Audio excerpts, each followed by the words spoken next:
जिस ज्योतिर्लिंग के दर्शन के लिए आप लोग पधारे हैं, ये राम से 14 पीढ़ी पूर्व मानधाता राजा हुए हैं। शिव पुराण में उल्लेख है, जिन्होंने माँ से नहीं पिता से जन्म लिया था।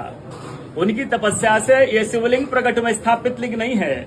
जिस प्रकार आरती करते हम प्रण अक्षर के मध्य, ओम अक्षर के मध्य, यह तीनों एका, जय शिव ओंकारा।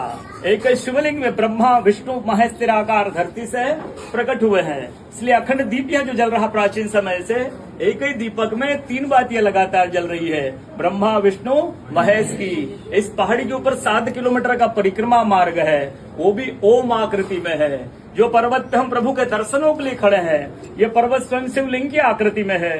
चारों तरफ नर्मदा मैया जलेहरी बनकर बह रही है। पूरे 12 ज्योतिर्लिंग में शयन आरती होती है, लेकिन बाबा का विश्राम ओंकारेश्वर ज्योतिर्लिंग में है, तो उनके शयन के लिए झूला पल्ला चौपड़ पासे बिछाए जाते हैं। बाबा यहाँ विश्राम करके 3 बजे रात उठकर महाकालेश्वर जाएंगे, वहाँ स्नान करेंगे। इसलिए वहाँ का भस्म आरती प्रसिद्ध है, यहाँ का शयन आरती प्रसिद्ध है। शिव पुराण में भी कथा आती है, महिलाएं 16 सोमवार व्रत करती है, उसमें भी कथा आती है। क्या कथा आती है? प्रतिदिन भोलेनाथ आते हैं, माँ के साथ विश्राम करके ब्रह्म मुहूर्त में उठकर चले जाते हैं।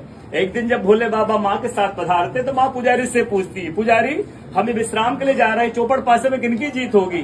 पुजारी बोलते कि आज ही भोले बाबा जीतेंगे। ऐसा बोलकर पुजारी घर चले जाते हैं। भोले बाबा माँ विश्राम के लिए चले जाते हैं। सुबह ब्रह्म मुहूर्त में जैसे ही भोले बाबा माँ बाहर निकलते हैं तो माँ पुजारी से पूछती, पुजारी कल मैंने आपसे पूछा था, हमें विश्राम के लिए जा रहे, चौपड़ पासे में किनकी जीत होगी? आपने कहा भोले बाबा जीतेंगे। भोले बाबा नहीं, मैं जीती हूँ। माँ ऐसा बोल करके उनको श्राप दे के चली जाती है। उनके तुरंत पश्चात अप्सराएं शिवलिंग पे जल चढ़ाने आती, तो अप्सराएं पुजारी से पूछती, पुजारी अस्वस्थ क्यों हो गए? आप तो ठीक थे। फिर पुजारी बताते हैं, प्रतिदिन भोले बाबा माँ के साथ विश्राम करके चले जाते थे। कल भोले बाबा माँ के साथ पधारे, माँ ने मुझसे पूछ लिया, पुजारी हमें विश्राम के लिए जाएंगे, चौपड़ पासे में किनकी जीत होगी? मैंने कहा भोले बाबा जीतेंगे। भोले बाबा ने माँ जीत गई, माँ मुझे श्राप देके चली गई। अप्सराएं बोलती चिंता न करो, हम अंदर जाकर शिवलिंग की पूजा करके आते, फिर इसका उपाय बताएंगे।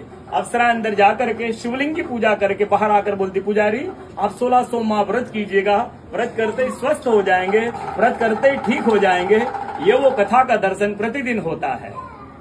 पूरे 12 ज्योतिर्लिंग 12 ज्योतिर्लिंग में ओंकारेश्वर ऐसा ज्योतिर्लिंग है जिसके दर्शन के पश्चात कोई महानदी का दर्शन होता है, जिसके तट को छूकर कोई महानदी बह रही है। आप काशी जाएंगे, गंगा जी दूर है। आप उज्जैन जाएंगे, क्षिप्रा जी दूर है। आप सोमनाथ जाएंगे, समुद्र है। लेकिन ओंकारेश्वर ही ऐसा ज्योतिर्लिंग है जिसके दर्शन के पश्चात कोई महानदी का दर्शन होता है। वो महानदी है रुद्रदेहाज